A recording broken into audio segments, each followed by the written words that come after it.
Alhamdulillahillazi nahmaduhu wa nasta'inuhu wa nastaghfiruh wa na'udzu billahi min syururi anfusina wa min sayyiati a'malina. May yahdihillahu fala mudilla lahu wa may yudlil fala hadiya lahu. Asyhadu an la ilaha illallah ya'lamu ma tusirru wa ma tu'linun. Wa ashhadu anna Muhammadan abduhu wa rasuluh jaa bil huda wal bayyinat. Allahumma salli wa sallim ala sayyidina Muhammad khairil khalqi sahibil wajhil anwar.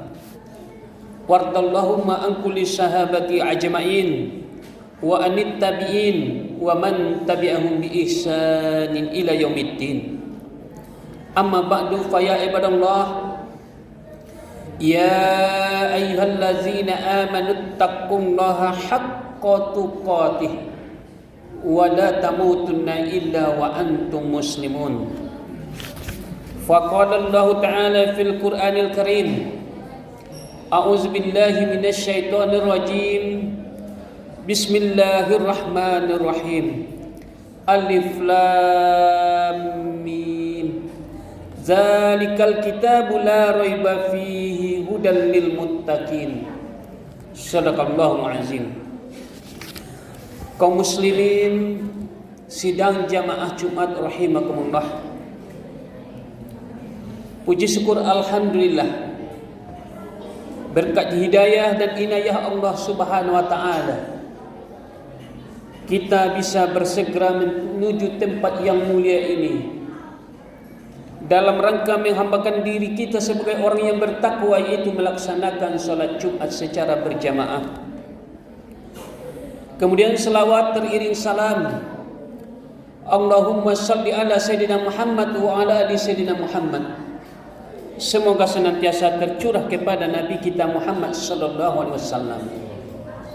Jamaah Jumat rahimakumullah, sebagai motivasi bagi kita semua bahwasanya ada 4 malaikat yang berjanji dengan Rasulullah sallallahu alaihi wasallam. Yang pertama malaikat Jibril, ya Muhammad, siapa di antara umatmu yang membaca selawat 10 kali dalam satu hari, saya akan menuntunnya sampai dia masuk surga. Yang kedua malaikat Mikail, siapa yang membaca selawat 10 kali dalam satu hari, saya akan memberinya minuman dari air telaga Al-Kautsar. Siapa yang meminum air telaga Al-Kautsar, insya Allah akan bisa disentuh oleh api neraka. Yang ketiga malaikat Israfil, ya Muhammad, siapa di antara umatmu yang membaca selawat 10 kali dalam satu hari, saya akan bersujud kepada Allah Subhanahu wa taala dan memohonkan ampun untuknya. Saya baru bangun dari sujud saya setelah Allah mengampuni dosa-dosanya. Yang keempat adalah malaikat Israel. Siapa yang baca selawat 10 kali dalam satu hari, saya akan mencabut nyawanya seperti mencabut nyawa para anbiya. Mudah-mudahan Allah beri kita hidayah sehingga kita bisa istiqomah di dalam membaca selawat kepada Nabi kita Muhammad sallallahu alaihi wasallam. Amin amin ya rabbal alamin. Jamaah Jumat rahimakumullah, kita beri tema khutbah kita pada Jumat ini yaitu membaca Al-Quran. Alhamdulillah, salah satu kemuliaan kita umat Islam adalah Allah beri kita petunjuk, pegangan hidup yang tidak bisa diotak-atik oleh siapapun, yang tidak bisa dirubah oleh siapapun. Jangankan manusia, jin pun tak akan sanggup untuk merubah Al-Quranul Karim. Dialah petunjuk yang menjamin keselamatan bagi kita. Nabi mengatakan, taraktu fikum amraini lan tudillu ma tamassaktum bihima, kitaballah wa sunnatar rasul. Jika kamu berpegang teguh dengan keduanya, yaitu Al-Quran dan Sunnah, maka sekali-kali kamu tak akan tersesat untuk selama-lamanya. Jamaah rahimakumullah, pada bulan Ramadan Allah turunkan Al-Quran tersebut bagi kita.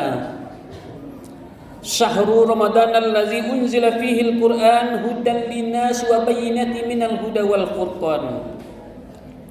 Bulan Ramadan, bulan yang di dalamnya diturunkan Al-Quran sebagai petunjuk bagi manusia, dan penjelasan mengenai petunjuk tersebut pembeda antara yang hak dan yang batil.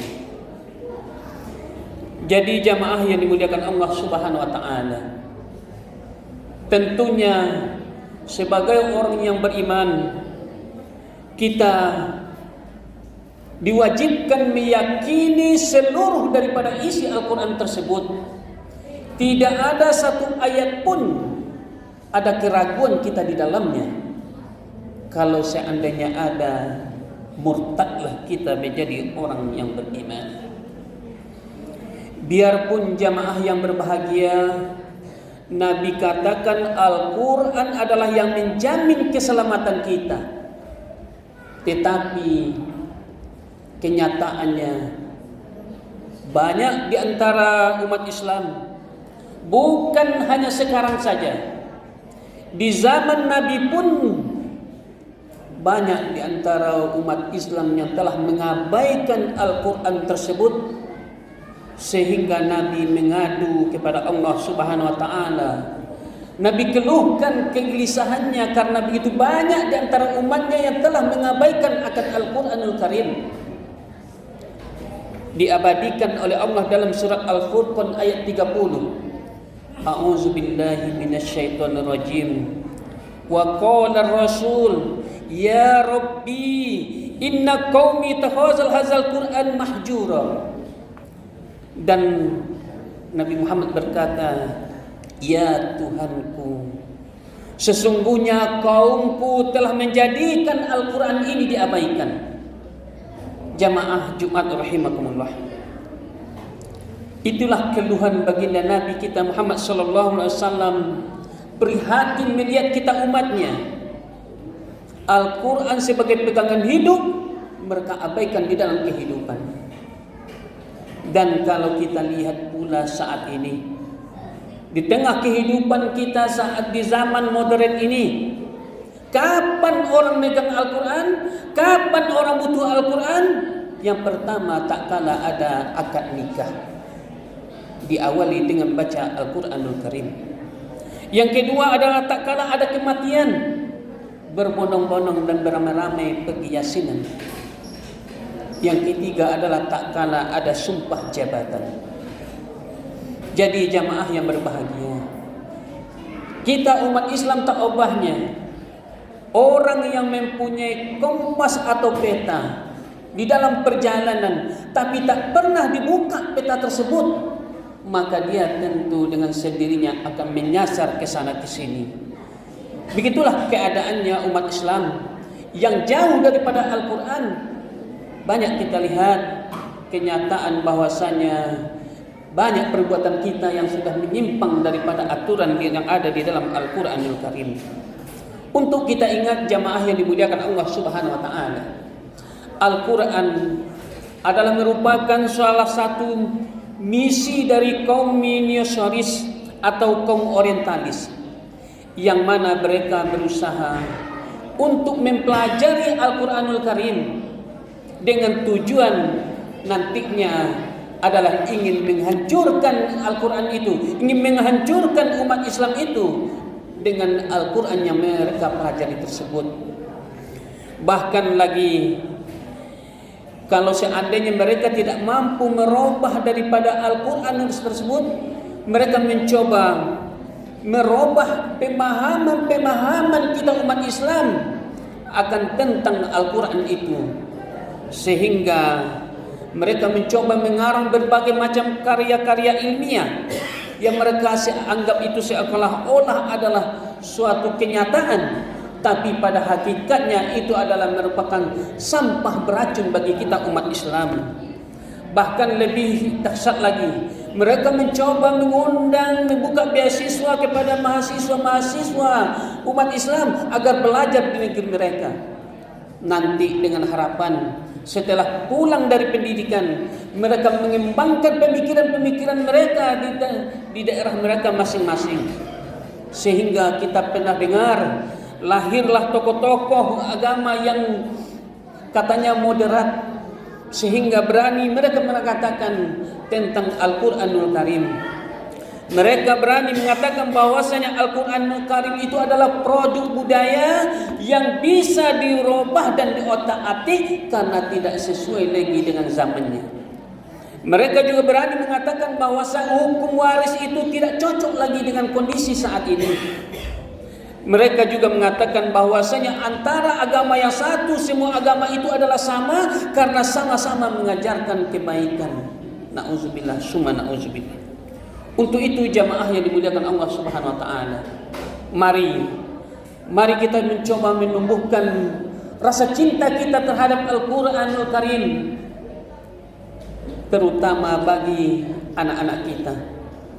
Karena kalau kita berhasil menjadikan anak kita sebagai seorang yang hafiz, di dalam sebuah hadis dijelaskan bahwasanya dia Allah beri syafaat, dia bisa mengangkat atau memindahkan keluarganya yang telah divonis masuk neraka karena syafaat Allah berikan karena dia sebagai seorang yang hafiz, dia bisa memindahkan 10 keluarganya dari neraka pindah ke dalam surga. Yang lebih hebat lagi, Allah beri dia keistimewaan surga. Tak kala dia telah masuk surga, Allah suruh dia naik pada tingkatan sambil melantunkan ayat-ayat hafalannya. Di mana dia terakhir hafal, di mana dia berhenti, itulah tingkatan surga untuknya. Maka oleh sebab itu jamaah yang dimuliakan Allah Subhanahu wa taala, mumpung di bulan Ramadan adalah orang katakan adalah musimnya bagi kita untuk beribadah, sehingga kita termotivasi membaca Al-Quran dengan cara tadarus. Mari kita tumbuhkan kecintaan kita terhadap membaca Al-Quranul Karim. Karena kalau kita lihat para sahabat, mereka pada bulan Ramadan ini sangat mengistimewakan amalan mereka adalah memfokuskan diri mereka membaca Al-Quranul Karim. Sebagaimana seorang Imam Qatadah, di mana pada waktu hari biasa dia bisa khatamkan Al-Quran 7 hari sekali atau sekali dalam 7 hari. Tetapi tak kala masuk bulan Ramadan, 3 hari sekali dia bisa khatam Al-Quranul Karim. Kita lihat pula Imam Syafi'i, di mana pada hari biasa dia khatam Al-Quran, pada bulan Ramadan dia bisa khatam Al-Quran 1 hari. Bahkan terakhir dekat-dekat terakhir Ramadan pun 1 hari 1 malam dia khatamkan 2 kali Al-Quranul Karim. Masya Allah. Imam Malik dia meninggalkan majlis-majlis ilmu dan memfokuskan dirinya untuk membaca Al-Quranul Karim. Pertanyaannya, kenapa mereka bisa bersemangat seperti itu? Karena mereka menyadari bahwasanya Al-Quran itulah yang akan memberikan syafaat nanti bagi mereka di padang mahsyar. Tidak ada syafaat kecuali syafaat baginda Rasulullah dan syafaat Al-Quranul Karim bagi orang yang membacanya. Inilah yang membuat mereka semangat. Mudah-mudahan jamaah yang dimuliakan Allah Subhanahu wa taala, di bulan Ramadan salah satu surga juga cinta terhadap orang yang talil Quran, orang yang membaca Al-Quranul Karim. Maka oleh sebab itu mari kita sama-sama berazam, sama-sama berniat dan bertekad untuk mencoba membaca Al-Quranul Karim setiap hari. Dengan membaca Al-Quran, hati kita menjadi lembut, hati kita menjadi lunak, tumbuh rasa kasih sayang di antara sama kita. Kita lihat tak kala Umar bin Khattab masuk Islam di tahun ke-6 kenabian, tak kala dia adalah orang yang sangat keras hatinya. Di waktu dia mendengar adiknya Fatimah telah masuk Islam, di waktu dia datang, dia sangat marah, ditampar adiknya sehingga terjatuh. Akhirnya dia mencoba mengambil pegangan mushaf Al-Quran yang ada di tangannya, dan setelah dibaca, Akhirnya bagaimana? Hatinya luluh, luntuh, lemah. Akhirnya dia mengucapkan 2 kalimat syahadat di hadapan Rasulullah. Kenapa? Karena membaca Al-Quranul Karim. Mudah-mudahan sekali lagi kita sama-sama Allah beri kekuatan untuk bisa menjadikan Al-Quran sebagai kebutuhan dan kerinduan bagi kita dalam setiap harinya. Barakallahu li wa lakum fil Qur'anil azim wa nafa'ani wa iyyakum bima fihi minal ayati wa zikril hakim. Taqabbal minni wa minkum innahu huwas samiul alim.